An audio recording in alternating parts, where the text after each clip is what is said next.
2026 சட்டமன்ற தேர்தலுக்கான வாக்குப்பதிவு ஏப்ரல் 23ஆம் தேதி நடைபெறுகிறது.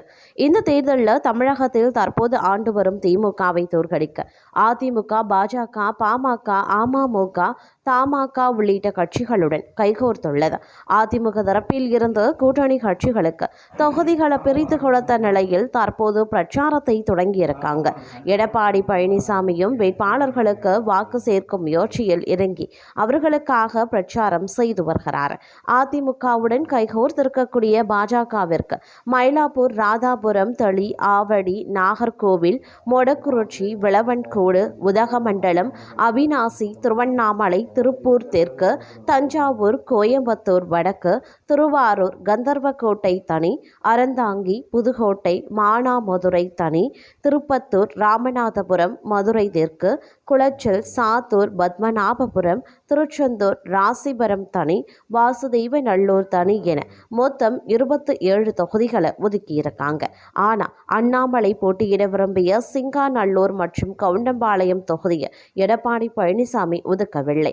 இது அண்ணாமலையை கடும் அதிருப்தியை ஏற்படுத்தியிருக்கிறது. கோவையில் வடக்கு தொகுதியை மட்டுமே பாஜகவிற்கு வழங்கப்பட்டிருக்கிறது. அதிலும் வானதி ஸ்ரீனிவாசன் போட்டியிட இருப்பதாக கூறப்படுகிறது. தான் கேட்ட தொகுதியும் ஒதுக்கவில்லை, வேறு எங்கும் போட்டியிடும் வாய்ப்பும் இல்லை என்பதால் அண்ணாமலை தான் இந்த தேர்தலில் போட்டியிடவில்லை என பாஜக மேலிடத்தில் தெரிவித்திருக்கார். பாஜக முன்னாள் மாநில தலைவர் அண்ணாமலைக்கு இளைஞர் மத்தியில் நல்ல செல்வாக்கும் இருக்கின்றது.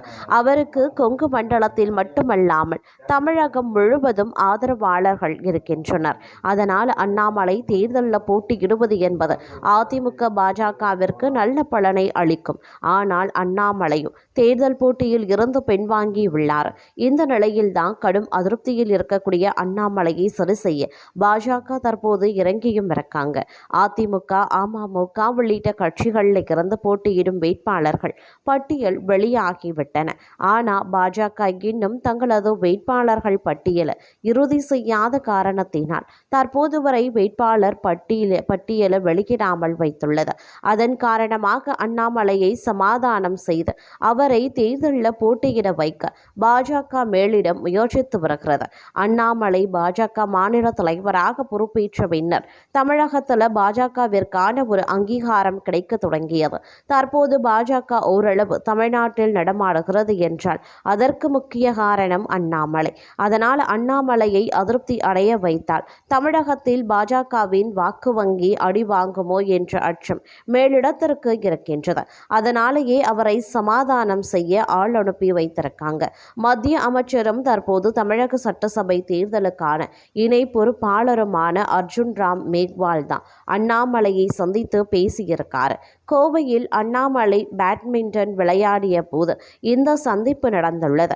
அவருடன் சிறிது நேரம் பேட்மிண்டன் விளையாடிய மத்திய அமைச்சர் அர்ஜுன் ராம் மேக்வால் விளையாடி முடித்த பின்னர் பேச்சுவார்த்தையில் ஈடுபட்டதாக தகவல் தெரிவிக்கின்றன. இதற்கிடையில தான் மத்திய அமைச்சர் அர்ஜுன் ராம் மேக்வாலுடன் பேட்மிண்டன் விளையாடிய போட்டோவை எக்ஸ் பக்கத்தில் பகிர்ந்தார். அதில் உடல் அசைவு, வியர்வை மற்றும் அதிரடியான ஆட்டத்திற்கு பேட்மிண்டனுக்கு ஈடு வேறு எதுவும் இல்லை. கோவையில் எங்களுடன் மத்திய அமைச்சர் அர்ஜுன் ராம் மேக்வால் இணைந்ததில் மகிழ்ச்சி என கூறியிருக்கார். இப்படி அண்ணாமலையை சமாதானம் செய்ய பாஜக இறங்கியிருக்கக்கூடிய நிலையில் அவர் சமாதானம் ஆவாரா அல்லது என்ன செய்ய போகிறார் என்பதை நாம் பொறுத்திருந்துதான் பார்க்க வேண்டும். கடந்த 2021 சட்டமன்ற தேர்தலில் அண்ணாமலை அரவக்குறிச்சி தொகுதியில் போட்டியிட்டு 68,553 வாக்குகளை பெற்று ஆர். இளங்கோ என்ற திமுக வேட்பாளரிடம் 27,000 வாக்குகள் வித்தியாசத்தில் தோல்வியடைந்தார் என்பது குறிப்பிடத்தக்கது. 2026 சட்டமன்ற தேர்தலுக்கான வாக்குப்பதிவு வரும் ஏப்ரல் 23ஆம் தேதி நடைபெறுகிறது. அண்ணாமலை விரும்பிய கவுண்டம்பாளையம், சிங்காநல்லூர் தொகுதிகள் ஒதுக்கப்படவில்லை. அதனால் அதிருப்தியடைந்த அண்ணாமலை போட்டியிடுவது சந்தேகமாகியும் இருக்கின்றது. அண்ணாமலை 2021 சட்டமன்ற தேர்தலில் அரவக்குறிச்சி தொகுதியில் போட்டியிட்டு 68,553 வாக்குகளை பெற்றிருந்ததும் குறிப்பிடத்தக்க ஒரு விஷயம் அப்படின்னு சொல்லலாம். இது ஒரு புறம் இருக்க, மற்றொரு புறம் பார்த்தோம் அப்படின்னா தமிழக சட்டசபை தேர்தலில் அதிமுக கூட்டணியில் பாஜகவுக்கு 27 தொகுதிகள் ஒதுக்கப்பட்ட நிலையில் அவற்றில் யார் வேட்பாளர்கள் என்ற உத்தேச பட்டியல் வெளியாகியும் இருக்கின்றன. மொத்தம் 26 தொகுதிகளுக்கு உத்தேச பட்டியல் வெளியாகியிருக்கிறது. மீதம் ஒன்று வெளியாகாதது ஏன் என தெரியவில்லை. தமிழக சட்டசபை தேர்தல் வரும் 23ஆம் தேதி நடைபெறுகிறது. இந்த தேர்தலில் அதிமுக கூட்டணி, திமுக கூட்டணி, தாவேகா, நாம் தமிழர் என 4 முனை போட்டி நிலவுகிறது. அரசியல் கட்சிகள் தொகுதி பங்கீடு, தொகுதி அடையாளம் காணுதல், வேட்பாளர்களை தேர்வு செய்தல் உள்ளிட்ட பணிகள்ல மும்முரமாக இருக்காங்க. தமிழகத்தில் வரக்கூடிய 30ஆம் தேதி வேட்புமனு தாக்கல் தொடங்க உள்ளது. அதன் பிறகு பிரச்சாரம் செய்யவே நேரம் சரியாக இருக்கும் என்பதால் இன்றும் நாளையும் வேட்பாளர்களை அறிவித்தாக வேண்டிய நிலையில் அனைத்து கட்சிகளும் உள்ளன. அந்த வகையில் பாஜகவுக்கு 27 தொகுதிகள் ஒதுக்கப்பட்ட நிலையில் அவற்றிற்கு ஒதுக்கப்பட்ட தொகுதிகள் அடையாளம் காணப்பட்டன. இதையடுத்து அந்த தொகுதிகளுக்கு வேட்பாளர்கள் யார் என்பது குறித்து கடந்த 2 தினங்களுக்கு முன்பு பாஜக தேசிய பொதுச் செயலாளர் PL சந்தோஷ் தலைமையில் சென்னையில் ஒரு ஆலோசனை கூட்டம் நடந்தது. இந்த கூட்டத்தில் யாரை வேட்பாளராக தேர்வு செய்வது என ஆலோசனைகள் நடத்தப்பட்டன. அந்த வகையில் தற்போது 27 தொகுதிகளுக்கான வேட்பாளர்கள் குறித்து உத்தேச பட்டியலும் வெளியாகியிருக்கிறது.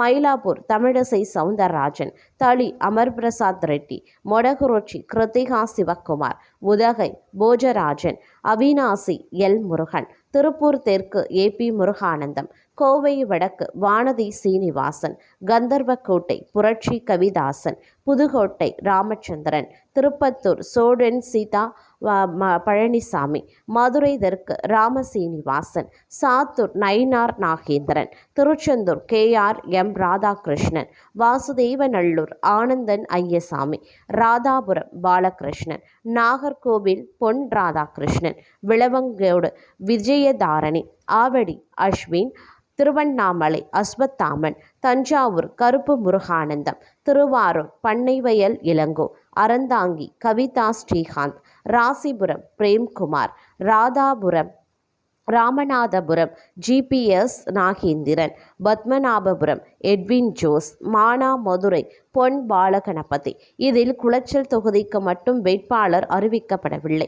ஒருவேளை இந்த தொகுதி புதிய நீதி கட்சிக்கு ஒதுக்கப்படுகிறதா என தெரியவில்லை.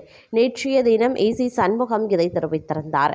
பாஜக தங்களுக்கு ஒதுக்கப்பட்டதில் ஒரு தொகுதியை புதிய நீதி கட்சிக்கு வழங்குகிறது என்றார். ஒருவேளை அந்த ஒரு தொகுதி குளைச்சலாக என தெரியவில்லை.